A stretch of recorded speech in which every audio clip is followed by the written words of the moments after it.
नमस्ते नमस्ते। तीसरा दिन हंगर स्ट्राइक चल रहा है। मैं यहाँ पे पूछना चाहूँगा कि क्या स्थिति चल रही है और क्या मांगे हैं। सर, आप बोलना चाहेंगे प्लीज़। आज प्रोटेस्ट का तीसरा दिन है। अभी तक नेशनल बोर्ड ऑफ एग्जामिनेशन ने अभी तक एक बार भी ये नहीं सोचा है कि डॉक्टर्स क्यों बैठे हुए हैं यहाँ पे। प्रोटेस्ट नहीं चल रहा है, यहाँ बच्चे अपनी जेन्युइन बातें कर रहे हैं। डिमांड कुछ ऐसी नहीं है जो पूरी नहीं हो सकती थी। उन्हीं की बनाई हुई चीज़ें, उन्हीं की बताई हुई चीज़ें, वो खुद ही नकार रहे हैं चीज़ों को। हमारा मानना है कि जो क्वेश्चन पेपर आपने बनाया है उसको आप दिखा दो एक बार बच्चों को पता लग जाए कि वीडियो बेस्ड क्वेश्चन जो कि आपने कहीं ब्लू प्रिंट में जिक्र नहीं किया था, अचानक से आप नए क्वेश्चन ऑफ पैटर्न आप एक स्टूडेंट को दे देते हो।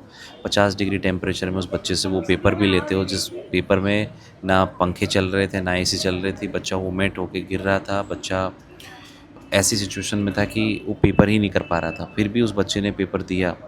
फिर आप कह रहे हो कि हमने एक बोनस दे दिया।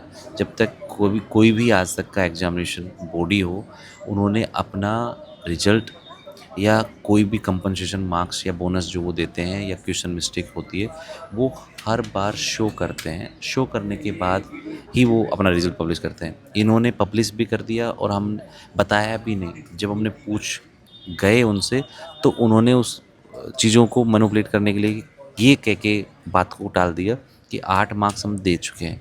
पर उनको ये समझ में नहीं आ रहा है कि 8 मार्क्स आपने किसके दिए, कौन से क्वेश्चंस थे और आपने पहले ये बात क्यों नहीं बताई।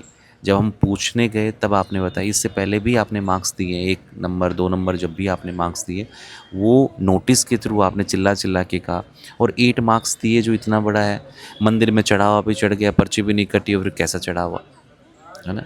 तो मैं सिर्फ सिस्टम के खिलाफ हूँ। सिस्टम ने जो गलती की, आज एक चेयरमैन है, इंडिपेंडेंट बॉडी है, वो बाहर से आते हैं, वो लोग बैठते हैं जो खुद उसमें इन्वॉल्व हैं। उनको ये चीज़ समझ में नहीं आ रही कि आप कितना करप्शन, कितनी चीज़ें आप गलत कर रहे हो उन बच्चों के साथ में। तो अब तक बात जो थी वो थी कंपनसेशन मार्क्स की और ट्रांसपेरेंसी की। अब कंपनसेशन मार्क्स से और ट्रांसपेरेंसी से हट गई है।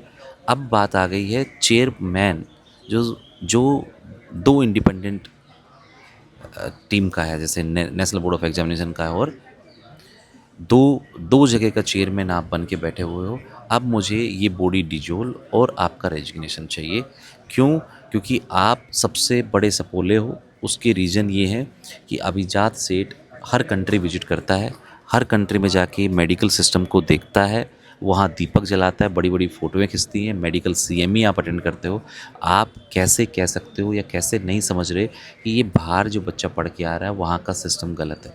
अगर वहाँ का सिस्टम गलत है तो आप ही तो चेयरपर्सन हो।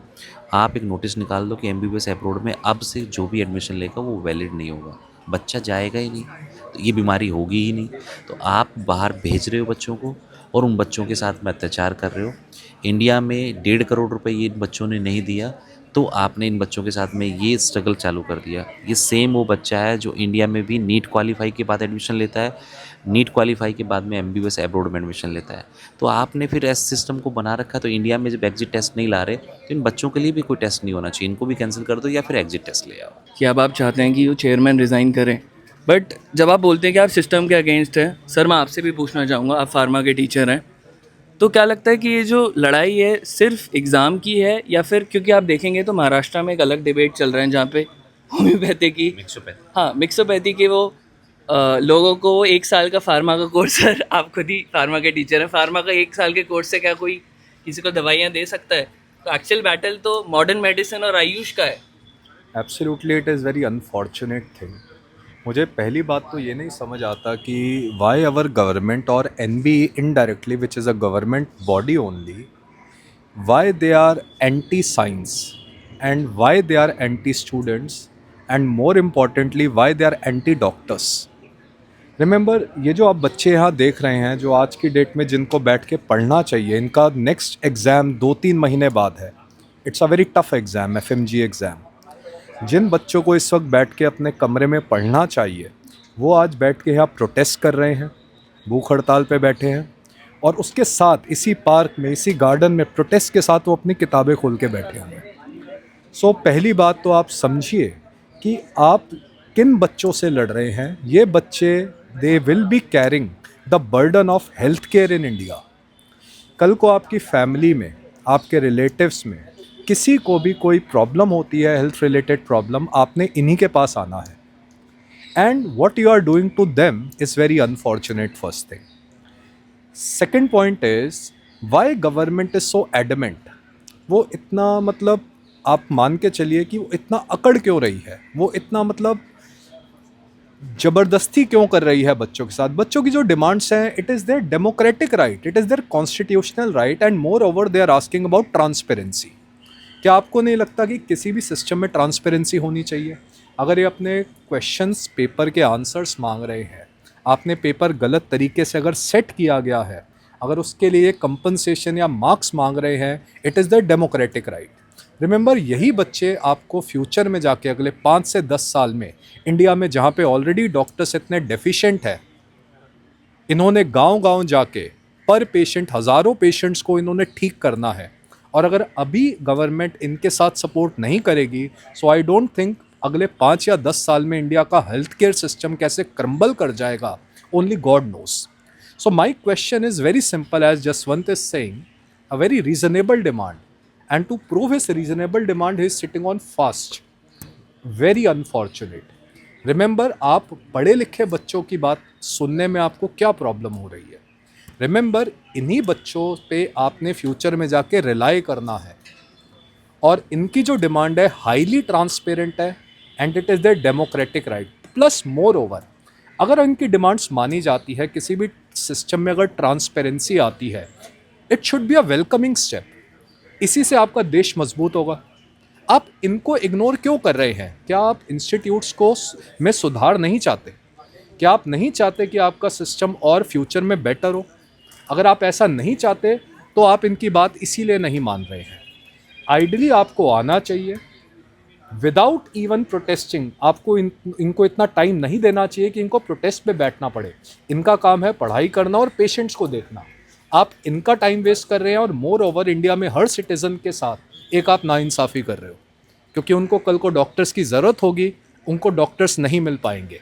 आप इनका एग्जामिनेशन ऐसा बना रहे हो कि इनका एग्ज़ाम क्लियर ना हो, डॉक्टर्स की डेफिशिएंसी हो या एग्ज़ाम डिले हो। ये बच्चे हेल्थ केयर सिस्टम को सुधारने का फ्यूचर है, और आप इंडिया के फ्यूचर से बहुत बड़ा रिस्क ले रहे हो। So it's a request for NB and any government body, please आप देश राष्ट्र हित में मैं आपसे कहूँगा कि इनकी बात सुनिए। ये पढ़े लिखे लोग हैं, ये कोई ऐसे भी इधर उधर के लोग नहीं हैं, ये they are having scientific background, ये एविडेंस बेस्ड कोई भी काम करते हैं, और इनके जो तर्क है, वितर्क है, ये हाईली ट्रांसपेरेंट है, हाईली लॉजिकल है। आपको इनके साथ बैठ के बात करनी चाहिए। और अगर आप इनसे बात कर रहे हो, रिमेंबर, आपकी ईगो कम नहीं हो रही है, it is something which is a welcoming step. और एनबी को ऐसे स्टेप्स को तो उल्टा वेलकम करना चाहिए।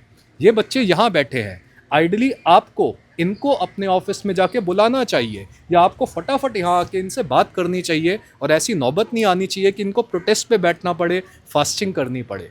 So it's very unfortunate that government is showing so much delay in response, NB is showing so much delay in response. This is not in national interest to do these kind of things.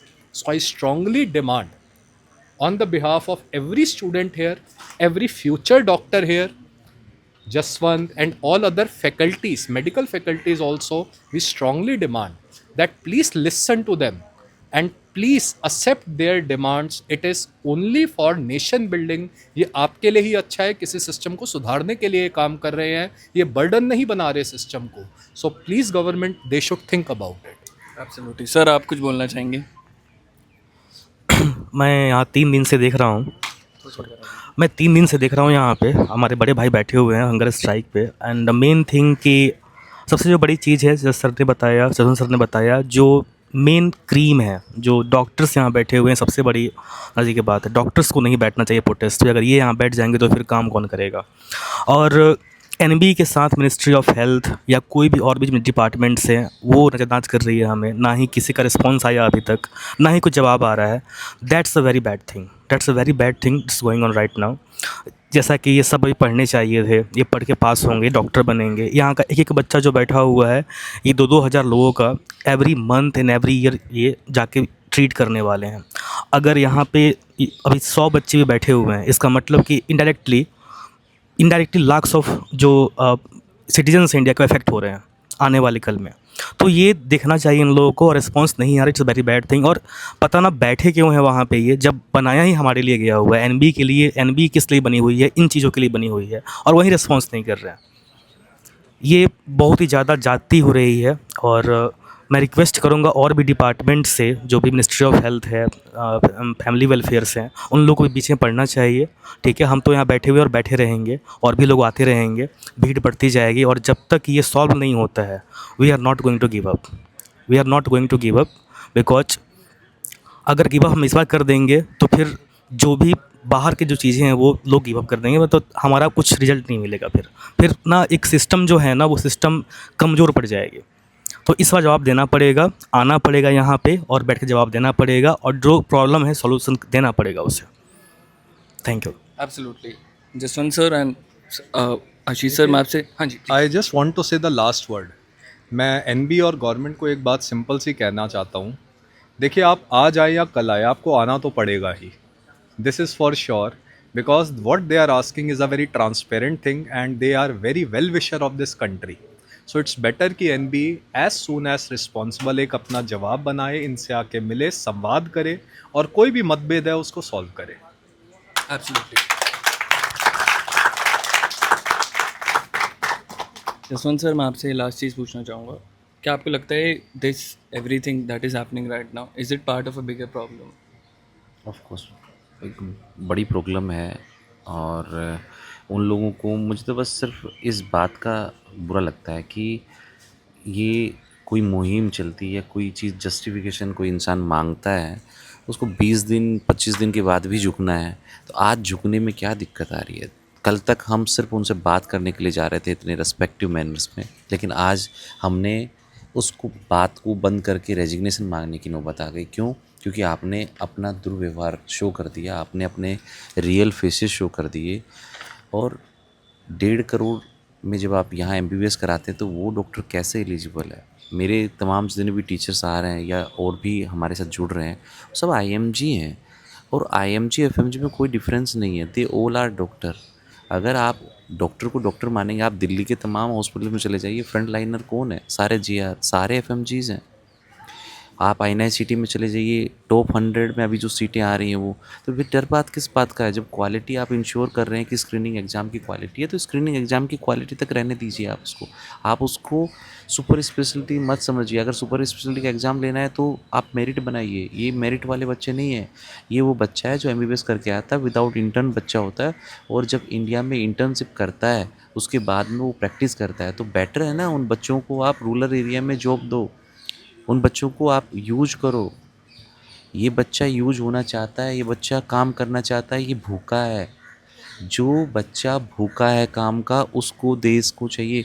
और सबसे बड़ी बात है, देश में एक MBBS doctor बनाने के लिए 60 लाख 70 लाख रुपए गवर्नमेंट मेडिकल कॉलेज में गवर्नमेंट खर्चा करती है एक बच्चे पे।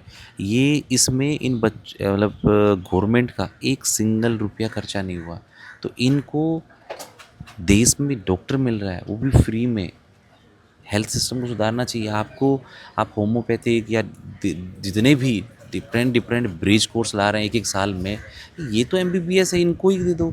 मैं आपको बता दूं, छत्तीसगढ़ में नर्सिंग BSc नर्सिंग वालों को मेडिकल ऑफिसर की जगह रख के उनको सैलरी दे रहे हैं। इन डॉक्टर्स को ले जाओ आपको। मतलब इनसे प्रॉब्लम है क्या, या छूत है, या किसी को छू लेंगे तो काट खाएंगे? ऐसे तो नहीं है। तो फिर ये जाति ख़राब है। तो हम इस जात के लोग हैं और हम अपनी जात को रिकॉग्नाइज कराना चाहते हैं, और हम अपनी जात को रिकॉग्नाइज कराएंगे इस बार। Absolutely sir, I think battle, जैसा कि आप कह रहे हैं, फॉरेन मेडिकल ग्रेजुएट यहाँ पे वापस इंडिया आ रहे हैं काम करने के लिए, और आयुष के डॉक्टर्स हैं जैसे, उन सबको ये मौका मिल रहा है। सब बड़े बड़े नेता भी हैं, वो आयुष को काफ़ी सपोर्ट कर रहे हैं। बट देखा जाए एंड में कुछ भी होता है तो जाते तो MBBS या PG के डॉक्टर्स पास। ही। जब आप जो मरीज़ होता है वो जाके ये नहीं पूछता कि डॉक्टर FMG है क्या IMG, वो देखता है कि बाहर लिखा हुआ मिलता है MBBS या MD MS, ये लिखा मिलता है। कहीं लिखा होता है कि मैं IMG हूँ या मैं FMG हूँ, ऐसा तो कहीं कुछ। जब जिस जात ही नहीं है तो फिर आप उसको जात क्यों बना रहे हो? आप क्यों मन में खटास डाल रहे हो लोगों के? क्यों ऐसा प्रिटेंड कर रहे हो कि ये लोग डॉक्टर बनने लायक नहीं है? जब एक मरीज जाके डॉक्टर को दिखा पा रहा है और वो सिर्फ डॉक्टर को दिखाता है, वो ना आईएमजी पूछ रहा है ना एफएमजी पूछ रहा है, वो देख रहा है कि मैं जाके दवाई ले रहा हूँ, वो उससे मैं ठीक हो रहा हूँ, यही तो इम्पोर्टेंट है। और वो एलिजिबल है, वो अपना काम करता है, पढ़ाई करता है, मेहनत करता है। आज इतनी गर्मी में भी ये लोग पढ़ रहे हैं, ये अपना काम कर रहे हैं, ये प्रोटेस्ट नहीं है। ये बात रखने का तरीका, अभी भी तो ये बच्चा उस मूड में नहीं है कि ये तोड़ने फोड़ने या उसमें, ये वो बच्चा नहीं है। ये बच्चा कह रहा है कोई बात नहीं, जितने दिन में मानो उतने दिन में मान जाना, हम अपनी पढ़ाई करते रहेंगे। तो बताओ, ऐसा प्रोटेस्ट देश में कहीं देखने को मिलेगा?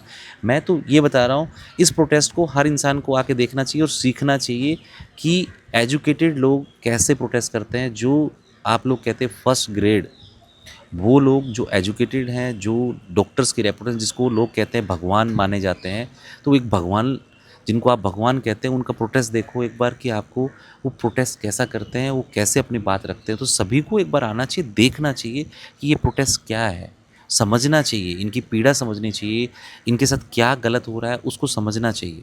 उससे पता लगेगा लोगों को कि एक्चुअल में इन बच्चों के साथ जो हो रहा है वो बहुत गलत हो रहा है। एब्सोल्युटली। एंड सुप्रीम कोर्ट ने भी बहुत बार कह रखा है कि डॉक्टर्स को प्रोटेस्ट करना अलाउड नहीं है, जबकि लॉयर्स देखा जाए तो हर दूसरे दिन प्रोटेस्ट कर रहे होते हैं। तो डॉक्टर्स अपनी बात सामने इसका रखेंगे कैसे? ये एक तरीके से मिस इन्फॉर्मेशन है। देखिए है क्या, पहले जब दूसरी सरकारें थी, डॉक्टर्स को प्रोटेस्ट करना तब भी अलाउड था, बट उस समय कानून होता था एस्मा का कानून। मतलब आप प्रोटेस्ट करो, पर किसी भी वजह से जो इमरजेंसी सर्विसेज हैं उनको हैम्पर मत होने दो। और डॉक्टर्स, आप बिलीव नहीं करेंगे, डॉक्टर्स बहुत प्रोटेस्ट करते थे पहले, क्योंकि उस समय की कमियां जो थी अलग होती थी, उस समय की डिमांड अलग होती थी, और कोई भी सिस्टम ऐसे ही सुधरता है और ट्रांसपेरेंट होता है। पर डॉक्टर्स ने कभी भी आज तक, डिस्पाइट सो मैनी प्रोटेस्ट, आज तक अपनी इमरजेंसी सर्विस को बंद नहीं किया, क्योंकि डॉक्टर्स आज भी अपने पेशेंट को हमेशा प्रायोरिटी पे रखते हैं। वो इतने सेल्फलेस होते हैं कि वो कभी भी नहीं चाहेंगे कि हमारी डिमांड्स चाहे पूरे होने में टाइम लगे, पर पेशेंट्स का बेनिफिट हमेशा पहले होना चाहिए। बट अगर अब सरकार कहती है कि आप किसी भी टाइप का प्रोटेस्ट नहीं कर सकते, it is strongly anti democratic, it is anti constitutional. Remember, protest किसी भी डेमोक्रेटिक नेशन का राइट होता है, और ये किसी भी नेशन को और बेटर डेवलप होने में हेल्प करता है। तो यस, अगर ऐसा कोई कानून सरकार बना रही है या ऐसा कुछ नोटिस निकाल रही है सरकार, it is absolutely, it should be challenge in court, and it is anti democratic. ऐसा कानून जो है वो ऑटोक्रेसी की तरफ हमें लेके जाता है, तानाशाही की तरफ लेके जाता है। तो इस बात को तो एज अ डॉक्टर मैं पर्सनली कभी नहीं मानूंगा। प्रोटेस्ट हमारा अधिकार है और ये हमसे कोई नहीं छीन सकता। बिल्कुल सर। नीट का भी, यूजी का भी पेपर लीक हुआ था, तो वहाँ के भी काफ़ी 200 रैंक वाला एक स्टूडेंट है, वो कह रहा था कि प्रोटेस्ट में मैं नहीं ज्वाइन करूँगा, मैं अपना और बेहतर पढ़ूंगा। और AR1 ने खुद ने कहा है कि protest and dissent are important part of democracy. तो यहाँ पे एंट्रेंस एग्ज़ाम की ही काफ़ी बड़ी दिक्कत है, एंड आई थिंक ये काफ़ी बड़ी प्रॉब्लम को ही चैलेंज। यूजी में प्रॉब्लम हुई, MBBS एक बच्चा 12th की तैयारी करता है, 12th के बाद में वो एक एंट्रेंस एग्ज़ाम की तैयारी करता है, वहाँ गड़बड़ हुई। उसके बाद वो बच्चा डिग्री कर लेता है, वहाँ गड़बड़ हो रही है। फिर डॉक्टर बनने से पहले प्रॉब्लम, फिर डॉक्टर बनने के बाद प्रॉब्लम। तो जब प्रॉब्लम ही है तो उन कोर्सेज़ को लागू ही क्यों कर रहे हो अभी? और आपको बता दूं, 80-20 का रेशो चला रहे हैं आप। अगर मैं नर्सिंग की भी बात कर लूँ तो ये भी छोटी बात नहीं है। 80-20, 80% फीमेल, 20% मेल। आप फिर नर्सिंग मेडिकल कॉलेज में 80-20 के रेशो में ही एडमिशन्स दो, क्योंकि एक्चुअली में क्या है, ब्यूरोक्रेट्स जो बैठे हुए हैं ना, वो सिर्फ चकाचौंध के लिए बैठे हुए हैं, पैसा खाने के लिए बैठे हुए हैं। उनको ये चीज़ नहीं समझ में आती कि हेल्थ पॉलिसी या हेल्थ के लोग उसमें इन्वॉल्व होने चाहिए, ताकि हेल्थ पॉलिसीज़ बनाई जा सके। एक IAS ऑफिसर हेल्थ पॉलिसी नहीं बना सकता, एक IPS सिर्फ लॉ एंड ऑर्डर को मेंटेन कर सकता है, वो बाकी चीज़ें नहीं करता। एक डॉक्टर जाके लॉ एंड ऑर्डर को मेंटेन नहीं कर सकता। हेल्थ में, हेल्थ की पॉलिसी बनाने के लिए हेल्थ के सिस्टम से रिलेटेड लोग होने चाहिए। FMG का पेपर बना रहे हैं, कौन बना रहे हैं? IMG, Indian medical graduate. वो भी कौन? गवर्नमेंट मेडिकल की टॉप फैकल्टीज़, जो गवर्नमेंट की बड़ी बड़ी मेडिकल कॉलेजेस हैं उनके, वो बना रहे हैं नीट PG का। FMG का तो पेपर कभी बनता ही नहीं है। जब आप स्क्रीनिंग एग्जाम का पेपर ही नहीं बनवा रहे, तो आप फिर इन बच्चों का एग्ज़ाम ले क्यों रहे हो? कोई तो कहीं तो बताएंगे ना कि हम स्क्रीनिंग एग्ज़ाम का टेस्ट ले रहे हैं। डिसाइडिंग बॉडी कौन है जो स्क्रीनिंग एग्ज़ाम का टेस्ट ले रही है? सिर्फ बोलने में, करने में बहुत अंतर होता है। आंखें खोलिए, देखिए, ये ग्रामीण परिवेश से बच्चा है, गांव का बच्चा है, जो बच्चा कि माँ बाप ने लोन लिया है, जिनके पास पैसा नहीं है पैसा चुकाने के लिए, उसके बाद आप कोर्स की डेफिनेशन चेंज करते जा रहे हैं। किसी की हेल्थ इशू है, किसी के पेरेंट्स की डेथ हो गई, आप अगर एक्चुअल में जानेंगे, मैं यहाँ नहीं बैठा होता अगर मुझे ये प्रॉब्लम नहीं पता होती। तो प्रॉब्लम से वही लड़ता है, ये यहाँ इसलिए आ रहे हैं, ये प्रॉब्लम में है, इनको दर्द है, और दर्द उनको होता है क्योंकि हम भी इसी चीज़ों से गुजरे हुए हैं, हम भी इन्हीं का पार्ट हैं, तो हम यहाँ बैठे हुए हैं।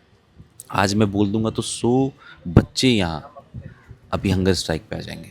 मैं नहीं चाहता कि कोई बच्चा इस डिफ़िकल्टी लेवल से गुजरे, और अगर सरकार इस बात को नहीं सुनती है 2-4-5 दिन में, मैं यहाँ बता रहा हूँ, यहाँ कम से कम 20,000 लोगों की भीड़ इकट्ठा हो जाएगी, जिसको ये संभाल नहीं पाएंगे। बिल्कुल बिल्कुल, मैं भी गवर्नमेंट और सबसे यही दरख्वास्त करूँगा कि सबसे पहले आके सर का हंगर स्ट्राइक तोड़ें, इनकी बातों को माना जाए। और सबसे पहले मैं बहुत खुश भी हूँ कि लोग आगे आ रहे हैं और ये सारी चीज़ों के बारे में बात हो रही है, क्योंकि पहले तो बात ही नहीं कर, लोग को बहुत डर है गवर्नमेंट से, इन सब चीज़ों से।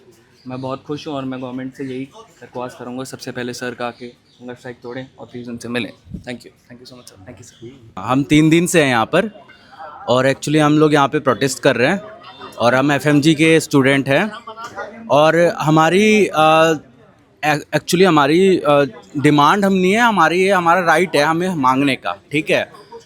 और हमने इससे पहले भी एनबी ऑफिस में हमने प्रोटेस्ट किया था 10 जुलाई को, है ना, 10 जुलाई को किया था।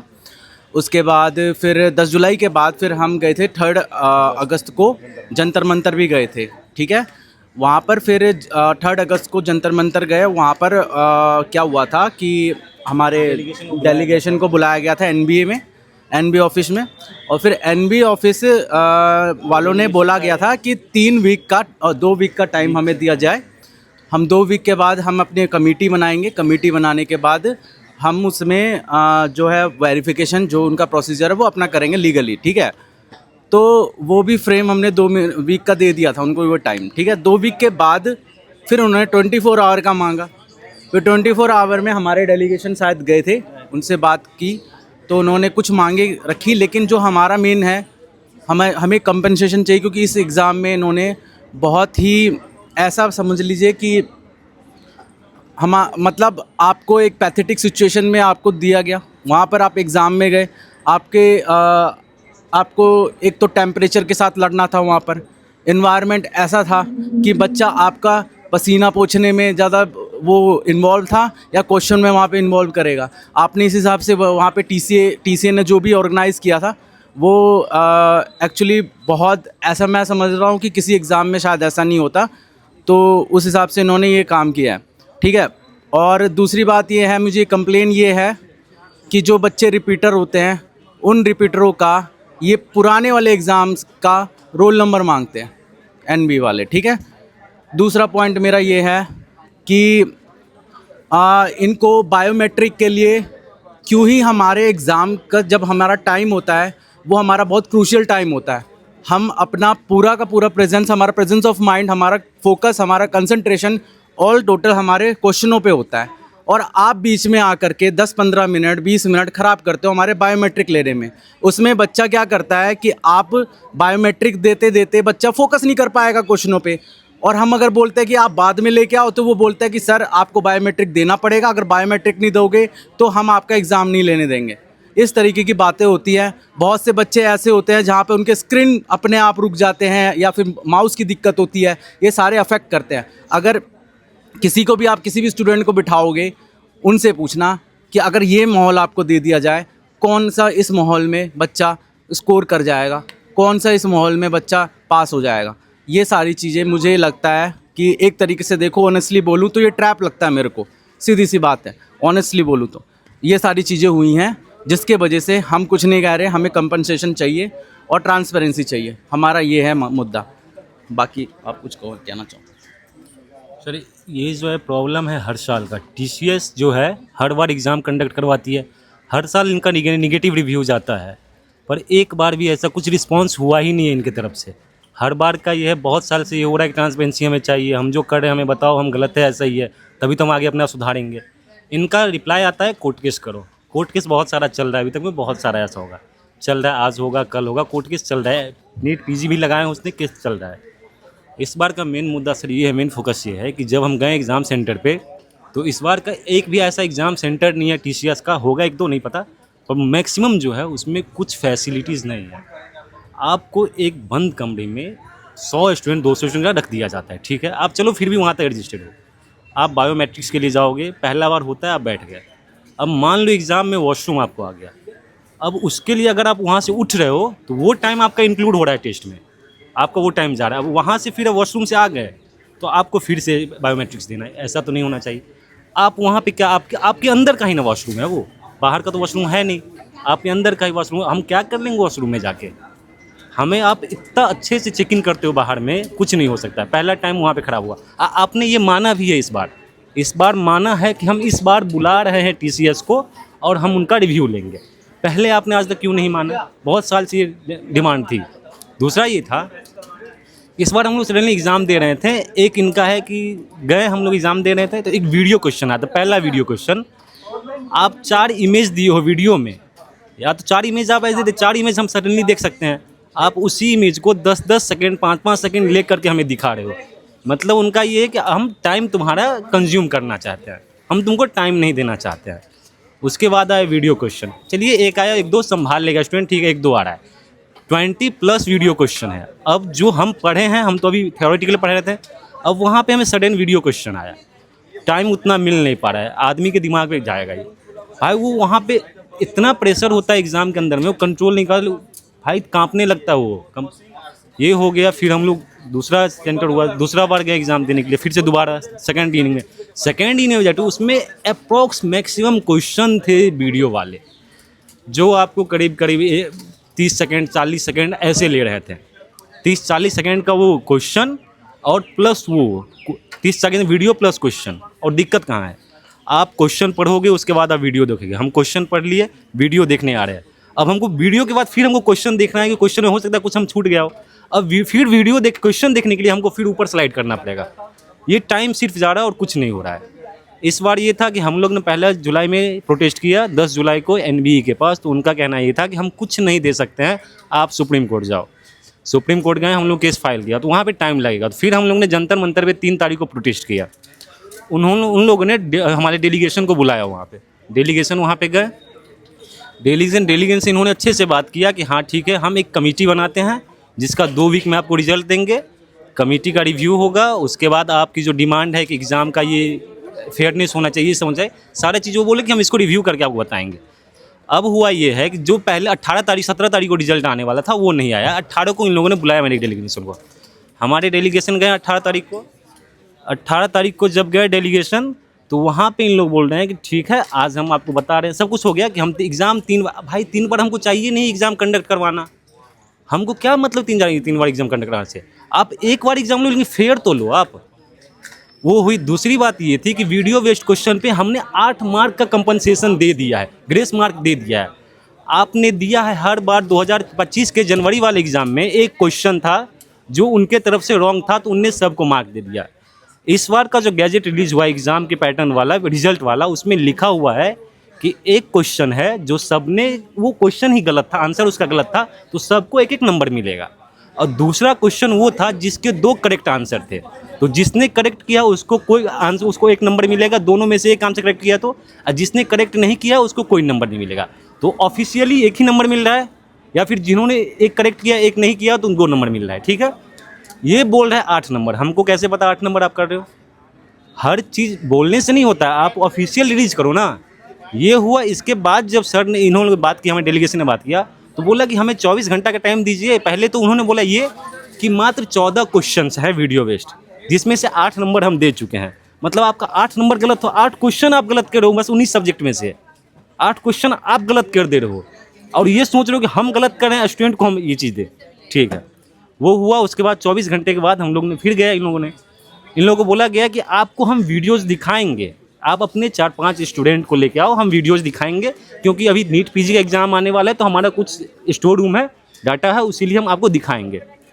जब गए तो एक तो उन लोग सुन नहीं रहे थे, दोबारा जाने के बाद 24 घंटे के बाद गेट के बाहर बैठे रहे। उसके बाद फिर बुलाया, बात किया तो उनका कहना ये है वीडियोज़ को हम आपको MP4 में दिखाएंगे।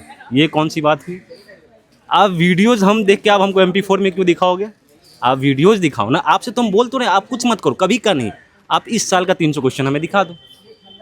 कमेटी का क्या रिव्यू आया मैं बता रहा हूँ। कमेटी का रिव्यू में क्लियरली कुछ भी नहीं, मैं आपको दे दूंगा PDF कंप्लीटली, कुछ भी रिव्यू अच्छा नहीं है। उनमें बोला गया है मे बी डिफ़िकल्टी है, तो इतना होना चाहिए। अगर होना चाहिए तो पहले क्यों था? सुप्रीम कोर्ट ने ये किया था कि ये एक स्क्रीनिंग बेस पे एग्ज़ाम होना चाहिए, आप उसको कर नहीं रहे हो। दूसरा इन्होंने बोला कि एक और है, मे बी कुछ है ऐसा कि हम ये TCS के लिए कि मे बी इसका हम सुधारेंगे। आप पहले क्यों नहीं सुधारे इस चीज़ को? आप तो पहले भी इस चीज़ को सुधारे, तो आपको पता है प्रॉब्लम बहुत दिनों से है, हर बार हो रहा है, हर बार ये चीज़ हो रहा है। ये इनका ध्यान था ही नहीं बिल्कुल। ये ना ही आगे भेजते ना ही कुछ, इनका मतलब है इनको प्राइवेट कॉलेज से मतलब है, इनका वहाँ से है, वहाँ अपना चल रहा है इनका, ठीक है। फिर FMG पे ध्यान नहीं देना। हाँ, अगर आपको ध्यान नहीं देना, आप सिंपल सी बात मना कर दो कि भाई मत जाओ फॉरेन, यहाँ पे बैठो, यहाँ पे पढ़ना है पढ़ो, पैसे तुम्हारे पास पढ़ लोगे, या फिर गवर्नमेंट में तुम्हें पावर है, गवर्नमेंट निकालोगे पढ़ लोगे, नहीं है तुम घर बैठ जाओ या कुछ और कर लो, ये करो। आप ही अब्रॉड से जाके वहाँ पे अपने डेलीगेट सब कुछ भेजते हो, हर चीज़ वहाँ पे अप्रूवल लेते हो आप ही यहाँ पे आके ट्रैप में फंसा रहे हो। अच्छा, आप बोल रहे हो कि रिपीटर है इतने, आपको कैसे पता हम रिपीटर हैं? आपको कैसे पता? आप क्यों ले रहे हो हमारा रोल नंबर? क्या ज़रूरी है हमारा रोल नंबर लेने का आपसे? आप ये देख लो रिपीटर इतने हैं, मतलब आप रिपीटर को जानबूझ के पीछे करना। अच्छा, दूसरी बात, हम रिपीटर कैसे बने हैं? हम आ गए बन गए रिपीटर? नहीं, पहली बार हम एग्ज़ाम दिए, मानते हैं पहली बार हमने गलत कर दिया कुछ, एक तो आप हमको दिखा नहीं रहे हो, फिर भी मानते हैं हम दोबारा रिपीटर हुए। अब दोबारा रिपीटर है क्या मतलब? बार बार हमको रिपीट करने दोगे, रिपीट करवाते रहोगे हमसे? ऐसा नहीं ना चलेगा। आपसे सिंपल सी डिमांड थी ये पहले कि आप ट्रांसपेरेंसी दे दो, हमें क्वेश्चन दे दो, हम देखेंगे, ये होगा। लेकिन अब वो नहीं है। अब सिंपल सी बात है, आपने एक्सेप्ट किया 14, अब हम बोल रहे हैं 20+ थे, आप हमें दिखाओ और उसकी कंपनसेशन हमें चाहिए और आपको वो देना पड़ेगा, यही मान लो। Thank you.